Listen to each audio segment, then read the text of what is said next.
Assalamualaikum warahmatullahi wabarakatuh. Halo semuanya. Hari ini saya akan analisa XUSD untuk tanggal 24 ya. Oke.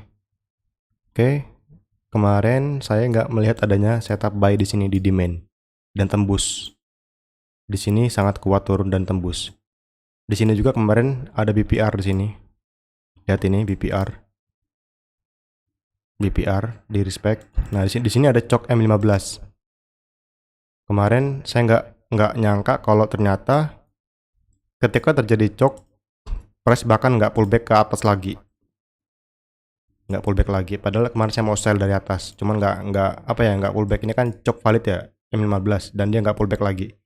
Dia langsung turun kuat. Kemarin saya buy di sini. Saya kena stop loss. Dan tadi pagi ada setup buy di sini. BPR. Sini lihat ada BPR di sini. Dan saya profit. Sekarang kita lihat sini. Ini saya buy di grup membership dan sempat running dari 15 ke 21 60 pip ya. Ini adalah cok M1. Oke, buat teman-teman yang mau gabung membership boleh hubungi admin ya untuk dapat mapping dan sinyal serta video edukasi. Oke, saya akan menjelaskan sedikit mengenai konsep konfirmasi entry. Oke, sini kita lihat. Konsep yang saya gunakan itu ada konsep ICT dan SMC. Apa itu ICT? Di ICT saya biasanya menggunakan konsep BPR. Oke, di sini kita lihat nih. Di kemarin di atas pucuk ini ada BPR di sini kemarin. Lihat ini. BPR. Ini BPR, ini EVG bullish di break oleh EVG bearish. Nah, lihat candle yang ini. Dia naik ya. Nih, candle yang di sini nih. Nah, naik ya. Sampai EVG BPR lalu turun. Kemarin itu saya tuh mau nunggu cok di sini. Karena biasanya kalau H1 BPR, M15 cok itu powerful. Nah, ini udah cok nih kemarin nih. Sini udah cok. Cuman dia pas udah cok itu nggak pullback, langsung nggak pullback ke sini, langsung turun, kuat benar turunnya. Lalu sini kita lihat. Sekarang juga muncul setup BPR. Di time frame kecil ya. Nah, ini kalau secara struktur ini kan low valid H1 ya. H1 ya. Ini udah cok bearish. Sekarang itu udah cok bearish. Kita akan cari sell di supply di atas ini, di sini nih, sekitar sini. Nanti ya kita bahas ya. Oke. BPR. Sini kita lihat nih. Di H1 dia turtle soup ya. Ini liquidity sweep. Oke.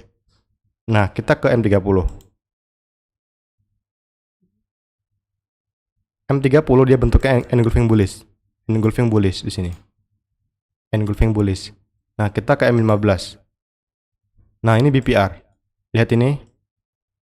Sini ada EVG bearish sama EVG bullish. Nah, ini BPR. Oke.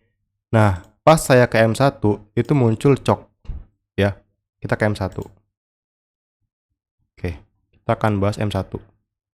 Lihat ini. Secara struktur sini ada pullback. Oke. Pullback ini diambil. Nah, ini boss. Oke. Ini di break nih jadi cok. Oke. Nah, tadi malam saya setting di Fibonacci OTE dari bawah ke atas. Saya dapatkan zona buy di sini. Lihat ini. Nah, ini zona buy. OTE M1. Saya jarang pakai M1 ya. Saya itu pakai M1 tergantung kondisional. Kalau time frame M15-nya BPR saya biasanya pakai itu M1. Nggak semua saya pakai M1. Ini M1 ya saya pakai ya. Dan ini saya yakin cepat atau lambat dia akan ke sini. Buy side liquidity 1923. Nah, saya udah buy dan udah running SL plus di 15. Kalau turun lagi saya nggak entry lagi. Kenapa? Karena bahaya. Oke, gitu ya. Ini adalah contoh konfirmasi entry ya. Oke, kita akan analisa untuk hari ini XUSD. Oke. Sini kita lihat. Seperti yang saya bilang kemarin ya, ketika terjadi kenaikan kencang pasti akan ada koreksi ya. Sama lah kayak di sini nih. Awalnya kan naik ya, naik, koreksi. Ini juga naik, koreksi. Nah, sekarang sini kita lihat. Dia masuk ke EVG ini nih. terdekat. Cuman saya yakin dia akan turun lagi nanti, turun lagi.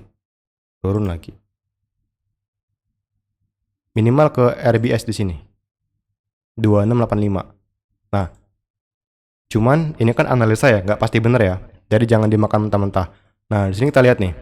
Di daily ada engulfing bullish di sini. Ini dipecah. Nah, ini menandakan kekuatan bearish. Ya. Biasnya bearish di sini. Dan ini pun break body kemarin, break body. Candle kemarin di break body. Nah, kita ke H4.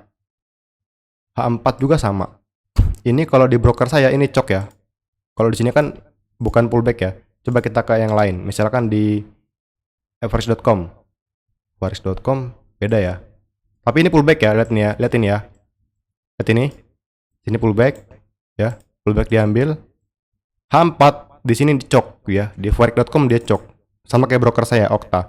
Nah, kalau Awanda enggak ya. Tapi enggak masalah. Kita ke H1. H1 semuanya cok. Semua broker cok. Ini kita lihat. Tapi meskipun begitu jangan langsung sell ya nanti pas di atas ya.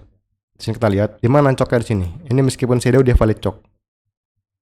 Kenapa saya berani buy? Karena dia pasti akan pullback ke atas, pullback ke sini. Pullback ke sini, atas sini. Nah, di sini saya tuh buy untuk counter trend ke supply dengan konfirmasi M1. Nah, ini sebenarnya teknik counter trend ya yang saya cari ini ya. Ini tuh emas ya. Saya profit hari ini. Lihat ini. Saya nggak hoax ya. Lihat ini. Ini open saya yang lagi running. Kok ngelak sih ya? Sebentar. Ini lihat. Real. Tuh. Dengan strategi ini saya dapat uang dari market. Saya nge-share di sini secara cuma-cuma ya. Ilmu yang bermanfaat. M1 konfirmasi, M15 BPR. Nah, ini pasti akan sampai ke atas 23. Nah, sekarang plannya gimana intinya Bang? Oke, saya akan bahas plan intinya gimana. H1 dia cok. Oke. Kalau misalkan dia mentok di sini turunnya ya, di sini ya. Kita bisa setting Fibonacci dari atas ke bawah sampai sini. Fibonacci. Nah, ini akan ada kemungkinan naik sampai sini nih. 2740, 2748 ya. 3 angka sakral ini 062, 0705, 079. Nah, Bang, kenapa Abang hanya TP di 23 gini ya? Kalau kita counter trend, kita harus realistis. Nah, gini, setiap ada konfirmasi counter trend di M1, misalkan dia cok ya, saya akan ngambil di sini terdekat di buy side liquidity ya. Misalnya ini cok nih, saya buy misal di sini ya. Nah, saya ambil TP itu di sini nih terdekat nih, realistis lah, nggak usah tamak lah. Yang penting kita dapat uang dari market. Nah, di sini nih. Nah, gini. Oke. Nah, sekarang kalau misalkan dia mentok di sini, Fibonacci-nya ini fix. Kita akan cari sell di sini. Konfirmasi M5. Kalau kita langsung sell di sini tanpa konfirmasi, SL kita lebar. Misalkan kita setting di 2740, SL kita di 2760, 200 pips. Nah, itu terlalu jauh. Nah, kita bisa menunggu setup sell di sini, M5 gitu. Nah, misalkan di sini muncul lagi setup counter trend buy, entah itu breaker atau yang lain, kita bisa buy juga di sini, menuju ke atas. Cari buy menuju ke atas gitu. Jadi nggak masalah meskipun counter trend juga, tergantung orangnya ya, bisa apa nggak menggunakan tekniknya. Jadi jangan terlalu dengerin orang-orang yang follow trend. Biasanya itu pemula ya. Saya nggak peduli dengan orang-orang kayak gitu. Saya punya teknik sendiri, counter trend maupun follow trend. Teknik yang saya sendiri, backtest dan reset. Jadi nggak asal-asalan. Oke. Intinya adalah karena H1 sudah cok, saya akan menunggu setup konfirmasi entry di sini di OTE. Nah, misalkan dia turun lagi nih ke bawah. Nah, Fibonacci berubah lagi nih. 0 dipindah ke sini. OTE berubah lagi dong, kayak gitu. Nah, itu kenapa kita akan menunggu dia naik dulu, baru kita cari setup sell gitu. Tapi kalau misalkan dia di sini muncul peluang untuk buy di sini, kita akan cari buy. Nah, teman-teman belajar tentang breaker, tentang BPR, tentang cok ya. Karena saya menggunakan itu aja ya. Saya tuh jarang entry di market. Kemarin saya kena SL, semalam hari ini saya profit. Trading tuh gitu ya, probabilitas. Jadi nggak ada yang 100% benar. Oke. Oke, itu aja guys ya. Yang mau gabung membership boleh hubungi admin ya. Saya akhiri, assalamualaikum warahmatullahi wabarakatuh.